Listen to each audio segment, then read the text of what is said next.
Smart for Change est à la Paris Infra Week pour rencontrer les acteurs majeurs de ce secteur des infrastructures et je suis ravi d'accueillir Alain Rocher. Bonjour. Bonjour. Bienvenue, vous êtes le président directeur général d'Antin Infrastructure Partners. Le thème de cette conférence, de ces rendez-vous, on parle énormément de souveraineté. En quoi l'infrastructure, elle est centrale, cruciale quand on parle de souveraineté?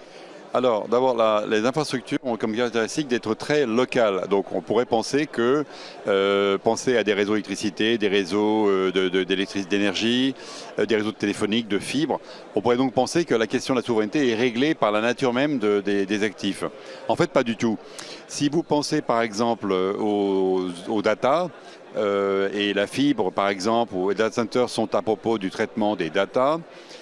Plus de 70% des données qui sont processées en Europe sont stockées dans des data centers aux États-Unis. Donc déjà, ça peut donner une importance de la société. La souveraineté se pose même dans des secteurs qui paraissent les moins propices à cela, est une question fondamentale. Effectivement, le numérique, on en a parlé dans nos émissions. Il y a d'autres secteurs qu'on ne soupçonne pas comme ça d'être à la fois majeurs en termes d'infrastructure et avec un enjeu de souveraineté. Je vais prendre un exemple très simple qui est dans le secteur renouvelable.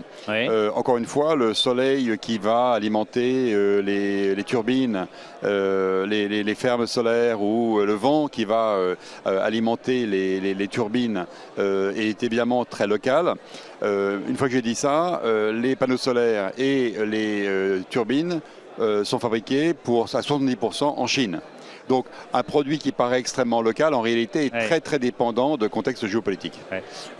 Quelle carte l'Europe peut jouer en ce moment? On est dans un contexte géopolitique compliqué où des alliances se retournent, nous semblent se retourner, des États-Unis qui ont toujours été isolationnistes mais qui le sont peut-être encore plus avec Donald Trump. Comment l'Europe peut tirer son épingle du jeu? Alors je pense que l'Europe est un peu à la croisée de deux chemins.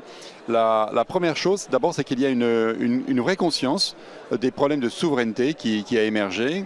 Et l'Europe a répondu à ça par la Commission européenne, qui a réussi à construire un consensus difficile, mais consensus construit néanmoins entre les différents pays européens, pour mettre en place des politiques que je qualifierais de punitives. Pensez par exemple aux amendes qui sont infligées à des opérateurs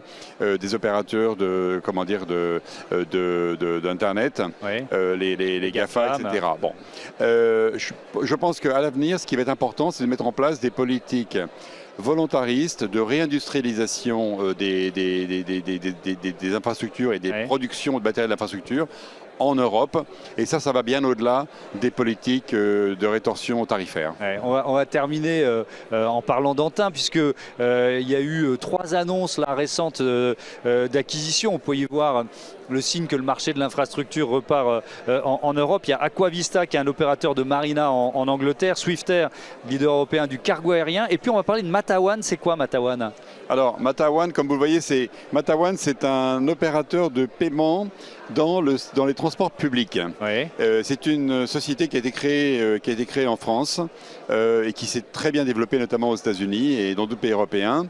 En ce moment, elle est en train d'équiper la belle ville de Reims. Et c'est un système de paiement révolutionnaire dans la mesure où il évite d'investir dans des infrastructures très coûteuses. Pensez au métro parisien, au métro londonien, où vous avez des grosses machines.